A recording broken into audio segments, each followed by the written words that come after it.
उजळत ठेवूया सारे रंग त्याचे, घेऊया पुन्हा एकमुखाने, घेऊया पुन्हा एकमुखाने. आदरणीय गुरुजन वर्ग आणि माझ्या बालमित्रांनो, आज 26 जानेवारी म्हणजे प्रजासत्ताक दिन. सर्वप्रथम प्रजासत्ताक दिनाच्या तुम्हा सर्वांना हार्दिक हार्दिक शुभेच्छा. तिरंगा हा एकात्मतेचे प्रतीक आहे. ध्वजातील केशरी रंग हे त्यागाचे व बलिदानाचे प्रतीक आहे. पांढरा रंग शांततेचे व हिरवा रंग हरित क्रांतीचे प्रतीक आहे. ध्वजातील अशोक चक्र हे गतीचे व प्रगतिशीलतेचे प्रतीक आहे. भारतात विविध संस्कृती एकत्र नांदतात.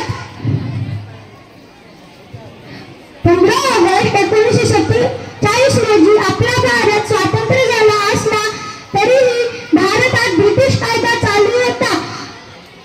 डॉक्टर बाबासाहेब आंबेडकर यांच्या नेतृत्वाखाली मसुदा समिती स्थापन करण्यात आली व भारताच्या संविधानाला लिहिण्यासाठी 2 वर्ष 11 महिने 18 दिवस एवढा कालावधी लागला